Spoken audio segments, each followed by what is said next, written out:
مجھے یاد ہے کہ جب کبھی بچپن میں ہمیں رات کو نیند نہیں آتی تھی تو ہم اٹھ کر امی جان کے پاس چلے جایا کرتے تھے اور انہیں نیند سے بیدار کر کے کہا کرتے تھے کہ امی مجھے نیند نہیں آ رہی۔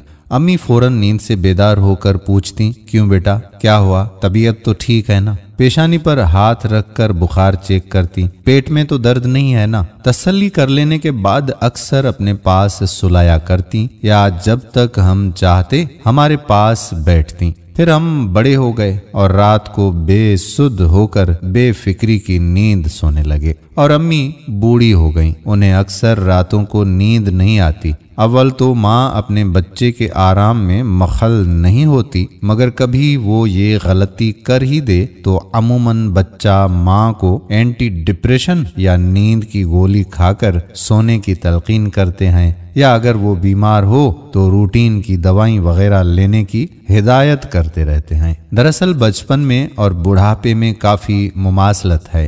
دونوں عمروں میں کسی انجانی بات پر دل بڑا مضطرب سا ہو جاتا ہے، مگر خوش نصیب بچوں کا یہ اضطراب ان کی مائیں اپنے ہاتھوں کے لمس سے ہی دور کر دیتی ہیں۔ اکثر کسی بات پر روتے ہوئے بچے کا سر جب ماں اپنی گود میں رکھ کر ہاتھوں کی انگلیوں سے اس کے بالوں کو سہلاتی ہیں تو یک دم بچہ سکون میں آ جاتا ہے۔ شاید ہم سمجھ ہی نہیں پائے کہ ہمیشہ بے چینی کا علاج گولیاں نہیں ہوتی، دوائیں نہیں ہوتی۔ کبھی کبھی ہماری ماؤں کو بھی ہمارے ہاتھوں کے لمس درکار ہوتے ہیں، کبھی کبھی ان کے ناتواں جسم ہمارے مضبوط ہاتھوں سے آرام کے متلاشی ہوتے ہیں۔ سوچیں کہ ہم میں سے کتنے ایسے بچے ہیں جو راتوں کو اٹھ کر اپنے والدین کو دیکھتے ہیں کہ آیا وہ پرسکون نیند میں سو رہے ہیں یا بڑھاپے کی ویران راتوں میں اپنے بچپن کو، اپنی ماں کے ہاتھوں کے لمس کو یاد کرتے ہیں۔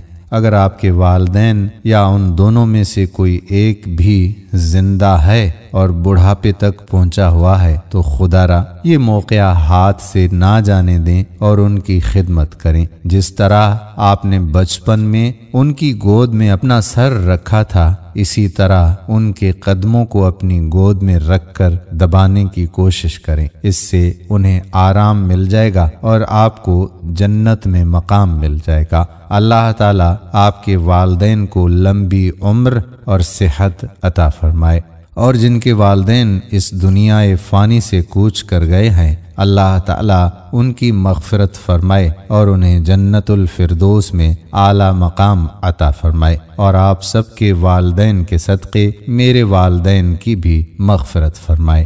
آمین ثم آمین یا رب العالمین۔